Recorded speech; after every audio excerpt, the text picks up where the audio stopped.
What's going on, guys? Welcome back to the Hoops and Stuff podcast. I'm your host, Isaac, and today we're going to be going over my predictions for the standings in the West and the NBA. So, last episode was the East. If you want to go see that, check that out. And let's get right into it. Now we're in the West, and our number one seed, I'm saying it's the Denver Nuggets. Coming off of a championship run, they've got players like Jamal Murray. They've got Michael Porter Jr. They've got Aaron Gordon. They got Nikola Jokic. And I don't know who's going to be their starting shooting guard. So I'm going to say it'll probably be Jamal Murray at point guard, somebody at shooting guard, Michael Porter Jr. small forward, Aaron Gordon power forward, and Jokic at center. But I'm waiting for the roster to load right now. And I can't think of anybody that can place shooting guard for them, like off the top of my head.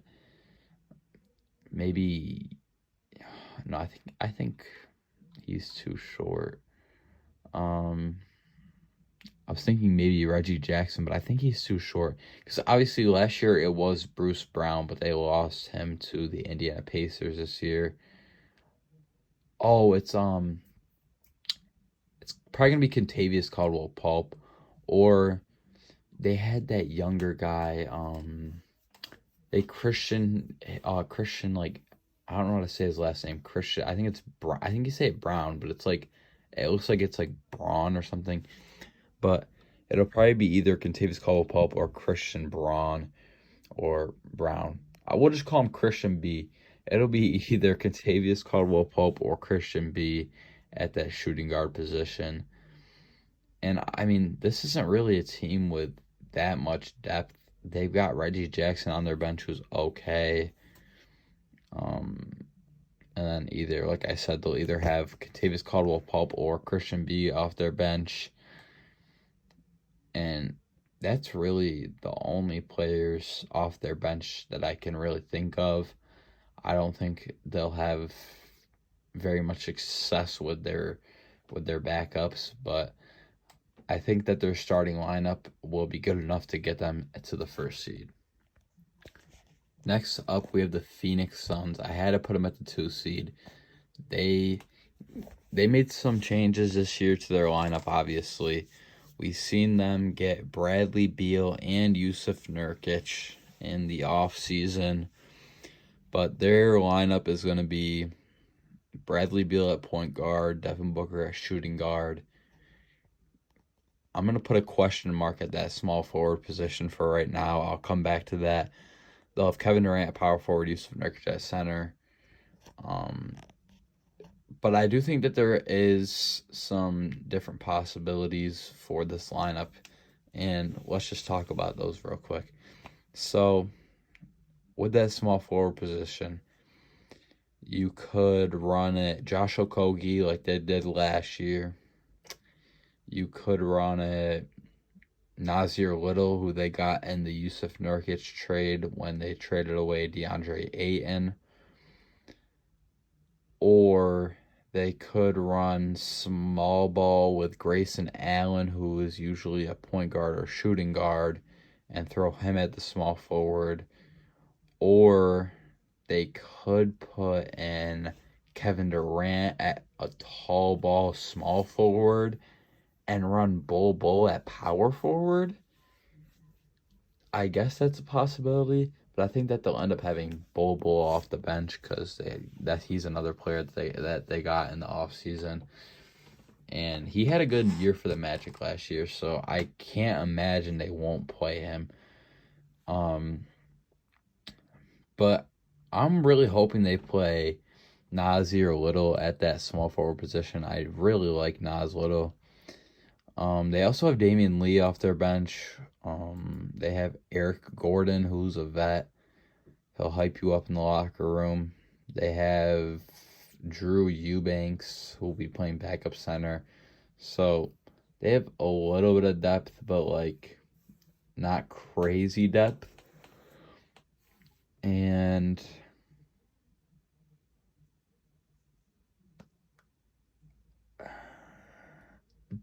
I was really, it was a really hard decision between the Suns and the Nuggets. And it's still a really hard, it's hard for me to pick the Suns over the Nuggets right now, but I honestly don't think that the Suns team will be as good as everybody expects them to be, because I think that Kevin Durant is, I think it'll either be Kevin Durant or Bradley Beal to get hurt and ruin this team's season and ruin their chances of getting to the finals. But I literally am so confused how they got enough money to pay all these players, because Bradley Beal makes just under 47 million a year. Devin Booker makes 36 million a year. Grayson Allen's at 9 million. Kevin Durant's at 74.5 million. Yusuf Nurkic is at nearly 17 million. And then they've got a whole bunch of like $2 to $3 million players off the bench. They've got Nas Little at 6 million. They've got Bol who's at 2 million. So they've got tons of money and put into these players, and I don't know how that even works in the cap space. It's just insane to me. At the 3 seed, we had the Portland Trail Blazers, and I'm honestly rethinking this whole West thing, because it might just be like the Spurs at the 1 seed with nobody even close with the way Victor Wembanyama's been playing. But back to talking about the Portland Trail Blazers real quick. We have Malcolm Brogdon, Scoot Henderson, Matisse Thybulle, Jeremy Grant, DeAndre Ayton. They have Shaedon Sharpe, Anthony Simons, Robert Williams. They have Chris Murray, who I want to say they drafted either this year or last year, who's not terrible. And they have Jabari Walker, who I want to say might be a rookie this year. So they have a solid team over there. And a lot of people are probably going to hate on this pick, but this team is honestly really not that bad. Like, they made some big moves in the off season, but I think that those moves were good. Like, I think that even without those players, like without Malcolm Brogdon, without DeAndre Ayton, without Robert Williams, I think that Scoot Henderson and Shaedon Sharpe, both young players, I think they're going to be great. And I think they'll be a great duo to make it even better. And I think that hopefully with DeAndre Ayton being traded here, hopefully he'll get more action. I feel like the Suns didn't really like him. Like, they just wanted to get rid of him, and that they never let him get the ball much, and like they never passed the ball to him.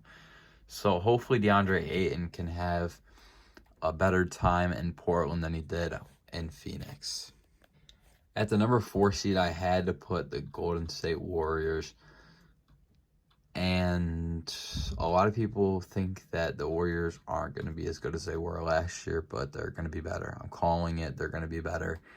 We've got Chris Paul. We've got Chris Paul in the offseason.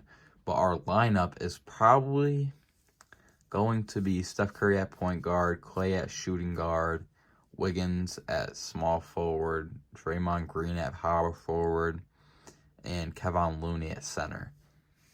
And then we'll have Chris Paul off our bench to go along with Gary Payton, Jonathan Kuminga, Dario Saric, and actually Dario Saric will play backup center. Kuminga might play backup power forward. They might put Gary Payton at small forward and then run Moses Moody at shooting guard. I also really like Brandon Podziemski. They could definitely run him at their backup shooting guard next to Chris Paul. instead of Moses Moody, or maybe they'll run like Chris Paul, Brandon Pajemski, Moses Moody at small forward, and just totally get rid of Gary Payton out of the top 10 in the lineup. I'm not sure. This is definitely going to be a confusing team with their lineup and like how they run it. But I'm looking at this right now, and Usman Garuba's on a two-way contract, and I swear I've seen him on a two-way contract for like 3 other teams. Like, I'm so confused. But this team is still going to be as good as they were last year, if not even better, with the addition of Chris Paul, even with losing Jordan Poole. Sorry, my mind blanked. But this is another team. I don't know where, like, they're literally just making money. Like, Chris Paul's at $31 million. Curry's at $52 million. Clay is at $43 million. Andrew Wiggins is at $24 million. Draymond Green's at $22 million. They've got $9 million with Gary Payton, $6 million and Jonathan Kuminga, $7.5 with Kevon Looney. They've got players that are like $3 million. They've got Corey Joseph at $3 million, Dario Saric at $3 million, Moses Moody's at $4 million. Brandon Pajemski's getting $3 million as a rookie. So they have quite a bit of money tied up into this team, and I don't know if they're going to be able to manage all that.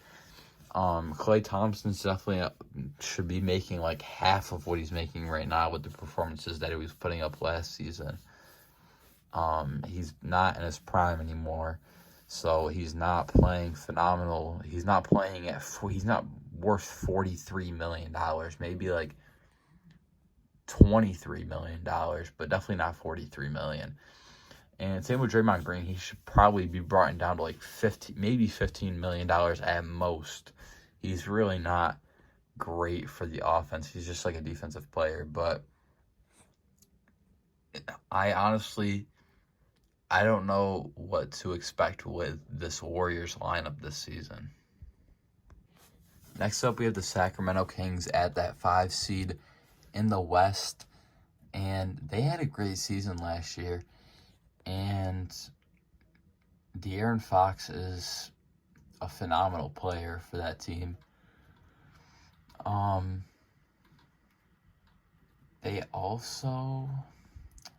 Sacramento Kings, they also have Kevin Huerter, who had a pretty good season last year. He's a pretty good shooter.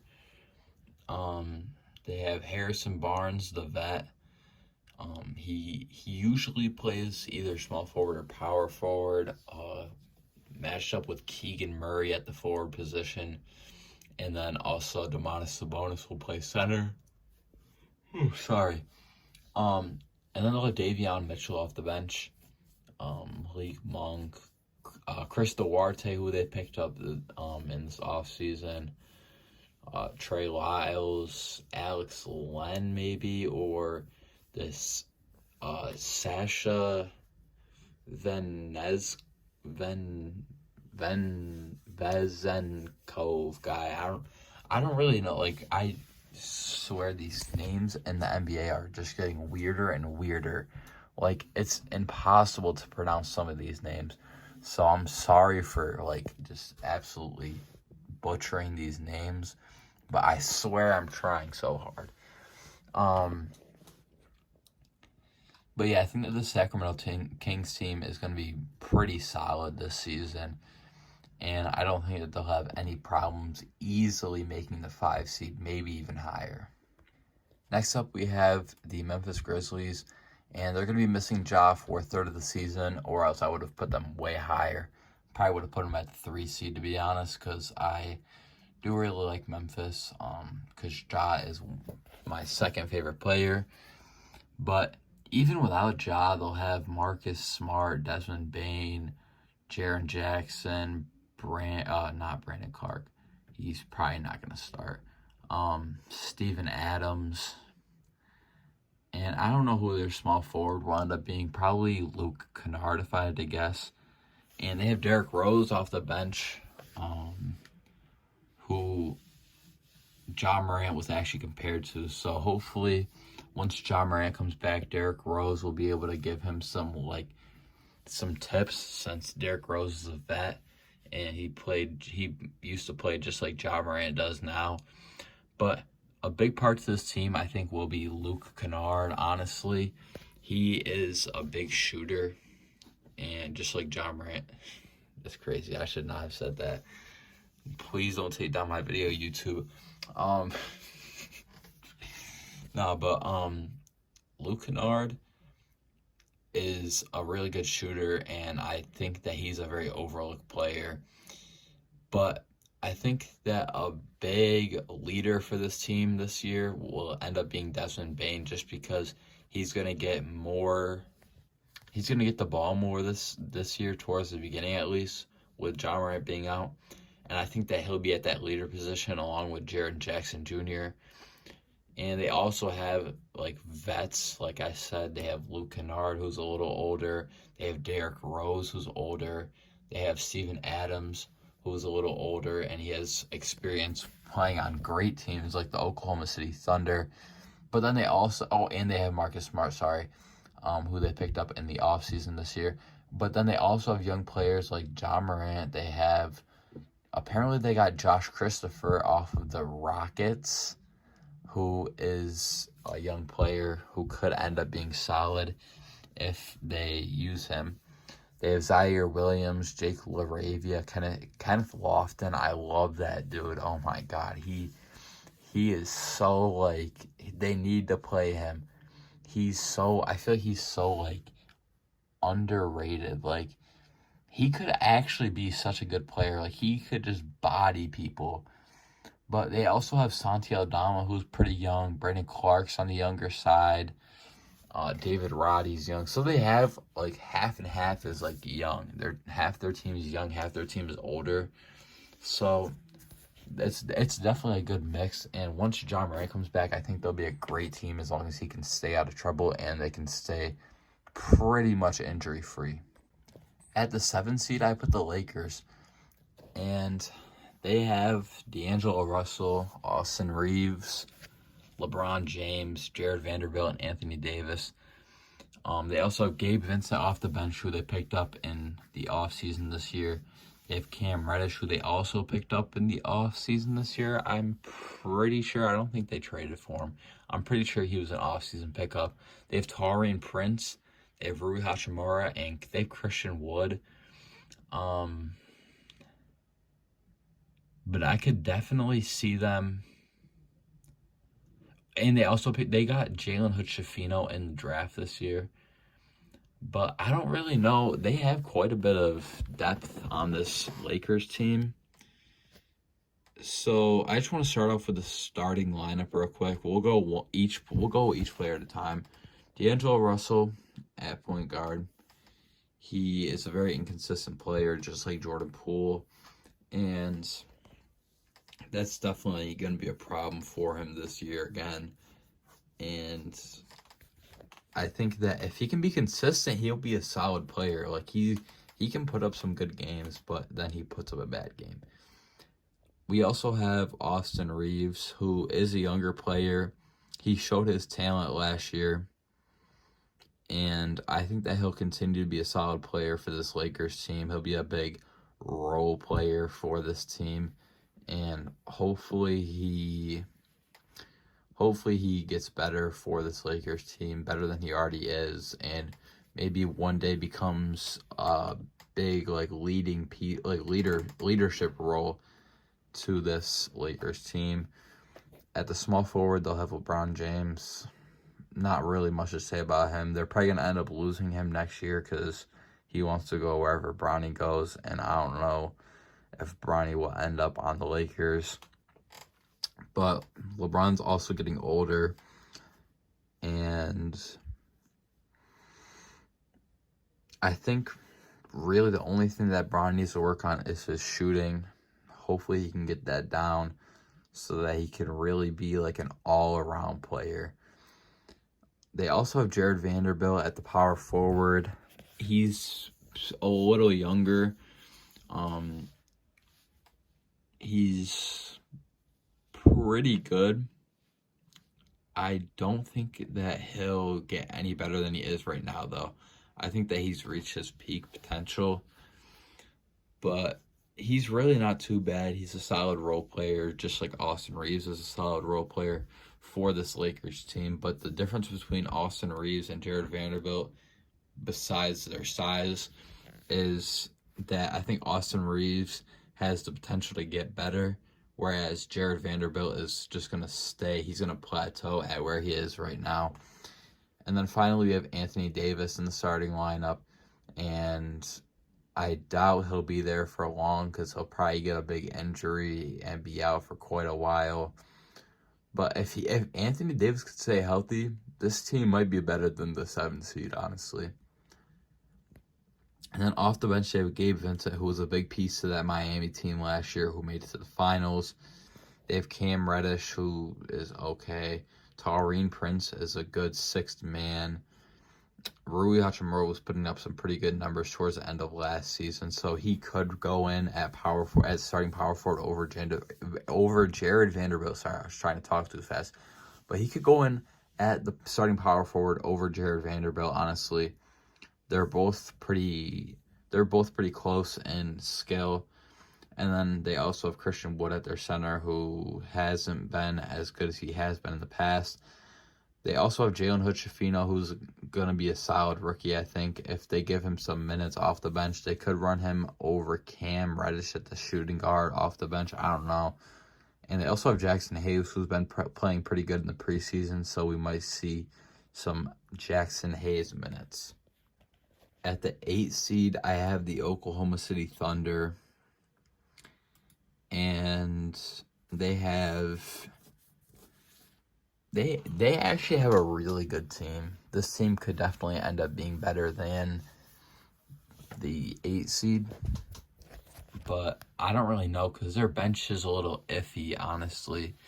They have, in their starting lineup, they have Josh Giddey, Shai Gilgeous-Alexander, J-Dub, Jalen Williams, Lou.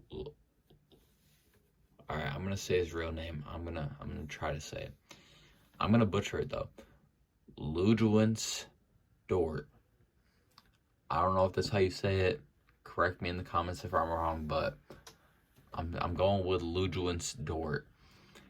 And then obviously Chet Holmgren is coming to this Thunder team this season. Obviously he was hurt last season and he was out for the whole season, but we get to see him finally this year. And then off their bench, I'm not even going to try to pronounce his name, but they have some point guard that I've never even heard of before. I think he might be like a rookie or something. Somebody from overseas. They also have Cason Wallace, who is a rookie. They have Aaron Wiggins, Usman Deng. They have Oleski Pokashevsky, and then they have the other Jalen Williams. So this is definitely a team that has some players with weird names. I'm just gonna count up real quick. 1, 2, 3, 4, 5, 6. They have 6 players with some different names. Like, they are different. But I'm not hating on them. They're good players. Honestly, most of those players that have the weird names are actually tough. So, I mean, I'm not hating on them. I'm just, it's just a general statement. But, obviously, we've seen Shai Gilgeous-Alexander. He went crazy last season, honestly. That's all I can really say. He just went crazy. He was averaging like 30 or 31 points a game last season. Josh Giddey's still young. He's still going to get better. They have Jalen Williams, J-Dub Jalen Williams, who played really good last season. And then, like I said, Chet Holmgren is coming back, and he played in the preseason, and he did really good. Even against, like, Victor Wembanyama, even though he got, like, dunked on. But we're not going to talk about it. It's all right, Chet. Hopefully Chet Holmgren can stay healthy, though, because I do really like him. I also have his jersey. I have a lot of jerseys, if you guys can't tell. But I have Chet Holmgren's jersey as well. So maybe one day we can get that signed. Chet, if you're listening, hook me up. But I think that this Oklahoma City Thunder team is going to be better in a couple of years than they are right now, because they have a lot of young talent on their team and they're going to progress. Next up, we have the Clippers, and I don't really know because I had them at the 9, but according to ESPN, they might be getting James Harden in the near future. Apparently this is where he wants to go, but I doubt that'll end up happening because nobody wants James Harden. He's old, he's dried up, and I'm not even gonna say he sucks, because he doesn't suck, but he's just not the James Harden that he used to be. But for this Clippers team, we see Russell Westbrook, who was not playing great with the Lakers, but once he came to the Clippers, he started playing a little better. They have Paul George, who's been injured on and off the last couple of seasons, along with Kawhi Leonard. They have, it says Marcus Morris is going to be in the starting lineup, but they probably will end up going Nick Batum, because it seems like they really like Nick Batum, but it might be Marcus Morris at that power forward position, I'm not sure. And then they have Ivica Zubac, but this team has quite a bit of depth. The only position off their bench that is actually, no, because they have Robert Covington. So they have Bones Highland at point guard, who is a phenomenal player. I think that Bones Highland will be great. They have Terrence Mann, who was playing a lot when Paul George and Kawhi Leonard were out. I feel like they have Norman Powell, who he's a solid role player. They have, it says Nick Batum is their secondary power forward, but I think that Robert Covington is honestly a better option. But that's probably like their worst position, is their power forward position. Starting and backup are both okay. And then they have Mason Plumlee at the backup center, who is an okay center. He's not, I mean, actually, he's good. Mason Plumlee is a good center, especially to come off your bench. So I think that this Clippers team's depth will help them, but if they can't stay healthy, then that's going to be a big problem, like it has been in the past. Next up, we have the Minnesota Timberwolves, and I just feel like this team, they fell off. Like, Karl-Anthony Towns, I feel like he hasn't been doing as good as he has been in the past, like the last couple of years. But like last year, he didn't seem to be playing very great, and even this year, and I don't think he's gonna play great this year. Rudy Gobert hasn't really done anything since he got to the Timberwolves last season. Jaden McDaniels is coming off of a broken hand to end his season last year. But I think that he's a good role player for the Timberwolves team. Anthony Edwards at shooting guard is going to be their best player. He's going to carry this team. I'm calling it right now. He's going to carry this team. If you have any fantasy leagues, get Anthony Edwards right now.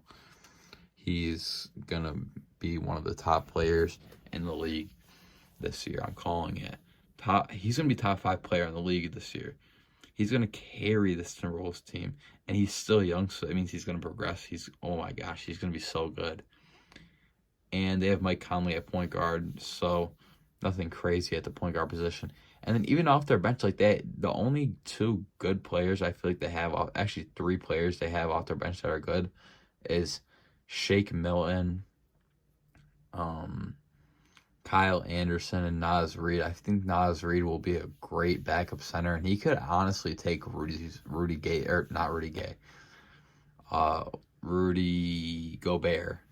He could take Rudy Gobert's position at the starting center and send Rudy to the bench, because Rudy didn't have a great season last year, and I think that Naz Reid is he's gonna start getting better.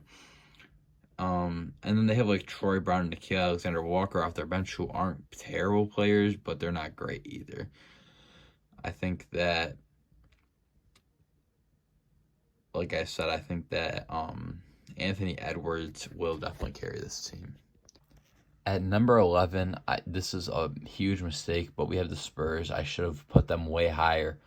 Wembanyama, oh my gosh, he literally had 5 blocks on Friday in the preseason against the Warriors.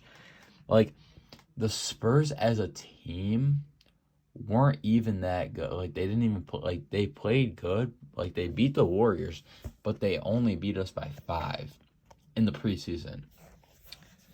Like, it's a preseason, I know, but he got 5 blocks. That's ridiculous. But yeah, he's gonna dominate the league. He's 7'4". Like, how can you? There's no way to like actually defend him. He can jump from the free throw line and block your shot when you're shooting a 3. Like, it's actually ridiculous. Like, he shouldn't even be allowed to play in the NBA. And he had a steal as well in the game. But he only had 1 assist, so he's not, like I said, he's not a great passer. And he had 4 rebounds. And this is what I talked about in I think it was 2 episodes ago, when I was talking about players that I was excited to watch and not excited to watch, which, by the way, you guys should definitely go check it out. I was talking about how Wembanyama is a lazy player. And I feel like when he's going for boards, he's a lazy player. And I feel like he showed that in this game especially. He only had 4 rebounds. He's 7'4". The Warriors' tallest player is like 6'10", maybe, and that's like Kevon Looney. He might even be like 6'9". Like, they don't have a tall team at all. So he should have been getting a lot more boards than he was. But another good player for the Spurs team this year will be Devin Vassell. 100%, he's going to do good this year. He's been doing really good in practice. We've heard from like ESPN or whatever.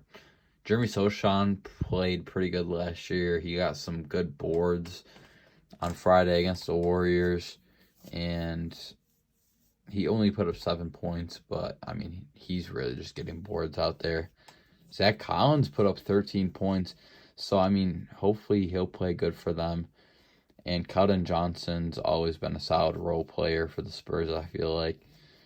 So hopefully this Spurs team can put some pieces around Victor Wembanyama and make a little playoff run and prove me wrong that they're not going to be the 11th seed. Like, that's a little low, and I definitely should have put them higher.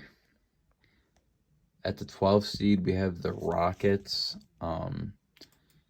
They have the addition of Fred VanVleet, but they also have like a lot of young players. They have Jalen Green. They have Jalen Green. They have Jabari Smith. They have Alperen Sengun, Amen Thompson. They have Tariq Eason. They have Cam Whitmore. Oh my gosh, that dude, he goes crazy. Like, he is going to win Defensive Player of the Year in his first season. He had like 6 steals the other day in the preseason. And a lot of people I feel like they don't really try that hard in the preseason. But honestly, like, Cam Whitmore was going crazy, and he was like the 21st pick or something like that. He was like, or maybe it was like the 26th. He was like mid 20s, and he's been playing pretty good in the preseason for that Rockets team. And they also picked up Dillon Brooks, who will be a good defensive player for them. They paid Fred VanVleet $41 million, which is pretty crazy. One of the higher contracts in the NBA, but I don't think he is worth all that. He's not really great, but he's not a bad player. He's just not great. And they, for some reason, gave Dillon Brooks $22.6 million. They probably could have got him for free because nobody else wanted Dillon Brooks. Like, he's literally Shanghai Sharks bound. But anyways, I think that, oh, and we have to talk about Kevin Porter. Oh my God, I almost forgot about it. You can't be more stupid to do like something like what Kevin Porter did. Like 2 years ago, I want to say it was 2 years ago. It was like last off season, like right before free agency, when Miles Bridges had his whole thing with hitting his girlfriend or whatever. But Kevin Porter took it to a whole nother level. Like, he literally almost killed his girlfriend. Like, this dude needs to go to jail. Like, he needs to go to jail for like attempted murder or something. Like, Kevin Porter is not. He just ruined his whole career. Like, he was a good player, and he just ruined his whole career over a dumb decision like that. Like, he like put her in like some crazy chokehold. Like, he was just like going crazy, and he like almost killed her, bro. Like, that's actually so crazy. Like, you ruined your whole career over that. He was making $16 million, and he just ruined his career for that. Like, it's ridiculous. And I feel like when people like get fame like that, they think that they can do whatever they want. A good example of that is Ja Morant. He's not doing something like that, but he's still making bad choices and doing stuff that he shouldn't. And like I said, Miles Bridges, we've seen last year, and even other sports. It's not just basketball, or like even like it doesn't even have to be a sport. Like, even like other like famous people, actors and stuff, do the same kind of stuff. Like, it's just they just make terrible decisions, and it's so stupid.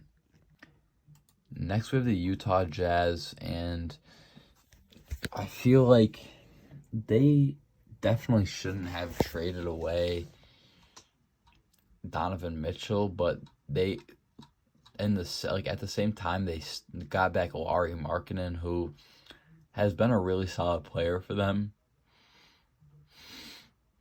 Excuse me. But yeah, like I said, Lauri Markkanen has been a solid player for the Jazz since he got there, and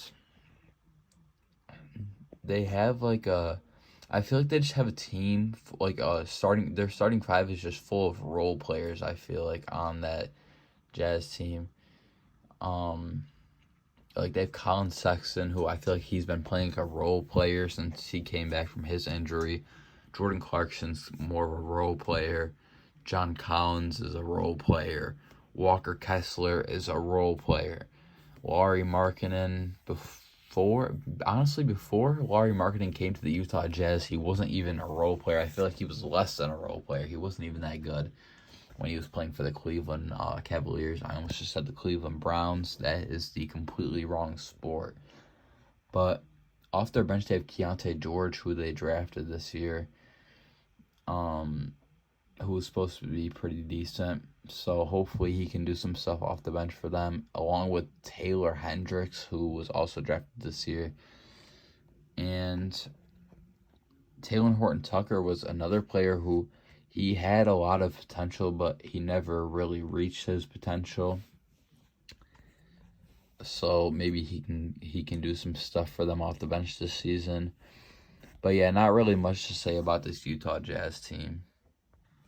At number 14, we have the Dallas Mavericks, and a lot of people like the Dallas Mavericks, I feel like, but they're not the team. Like Kyrie Irving, they have Kyrie, they have actually sorry, they have Luka at point guard, Kyrie shooting guard. Um, who is even their small forward? Is it Tim Hardaway? Yeah, Tim Hardaway. Oh, actually, no. It shows that they have Kyrie at point. Kyrie at point guard. Sorry, I'm messing this up so bad. Kyrie at point guard, Luka at shooting guard, Tim Hardaway at small forward. Um, it just glitched, so I can't see it anymore. But Grant Williams at power forward and Dwight Powell at center, I want to say.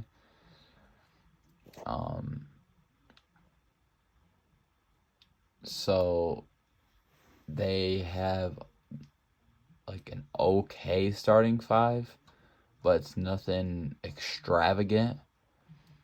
And then they have like Jaden Hardy off the bench, who's young. He has a really wild laugh, and they also picked up Seth Curry, who's a good 3-point shooter, nowhere near as good as his brother, but he is still a good 3-point shooter. Josh Green is another young player. Derek Jones is a very explosive player. He's been a dunk contest champion in the past, so maybe that will provide them with some finishing help along with Kyrie, who's a great finisher, obviously.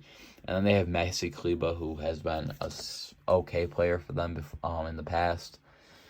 So, I mean, they really don't have a terrible team, but I just don't, like, I think that Luka's going to have to carry the team. I don't think that Kyrie's going to do as good as he's not going to be as good as he was last year. He's going to regress really bad because, man, he started off the preseason really bad. I didn't really watch too much of the Mavs, but he started off really bad.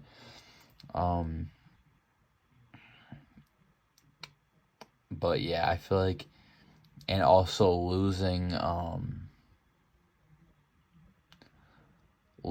Kristaps Porzingis was another problem for them, I feel like, and that'll definitely affect them majorly. And finally, the 15 seed in the West, I'm saying it's going to be the Pelicans. And the reason I say this is because I expect Zion to get a big injury and be out for the season, just like he is every single year. If Zion plays this season for the whole season, then I'm going to be proven terribly wrong. This team's either going to be like the 15 seed or like the 3 seed, because Zion is an explosive player, and if he didn't have like these injury problems, he could probably be one of the best players in the league right now. Zion is a beast. When he plays, he's phenomenal, but he's just like, he never plays because he's always injured. But they have CJ McCollum, who's getting older. They have Herb Jones, who's younger, but he can't just like carry the whole team by himself. But he also has Brandon Ingram, who is a pretty solid player. He's been like the best player on the team when Zion's out. Again, Zion Williamson at power forward, and then Jonas Valanciunas at center, who doesn't do anything crazy for them, but he's not bad. They also have Jose Alvarado on their bench, who is a pretty good defensive guard. They have Dyson Daniels, who is young. Najee Marshall, who he had potential, but he hasn't really done anything much. They have Larry Nance Jr. at their power forward and Cody Zeller at their backup center. I feel like this lineup is missing somebody. They picked up Jordan Hawkins in the draft this season, who's supposed to be an okay player. I want to say, I don't remember where he played in college, but I was paying attention in the draft, but I forgot what college he went to, so I want to look that up real quick for you guys. He went to college, maybe Penn State. Oh no, UConn. He went to college at UConn. And he was dropping 20 in his senior year. with 11 rebounds, 4 assists, and 2 steals, and 2 blocks. So, Jordan Hawkins seems like he could be a good player for this team, but it all just depends on how he adjusts to the NBA, to be honest. And yeah, not really much else to say about this Pelicans team. I think that they'll have one of the worst records in the league, though, if Zion ends up getting a big injury like he has every other season he's been in the league. If you guys enjoyed this episode, leave a like and subscribe, and we'll see you guys next Sunday here on the Hoops and Stuff podcast.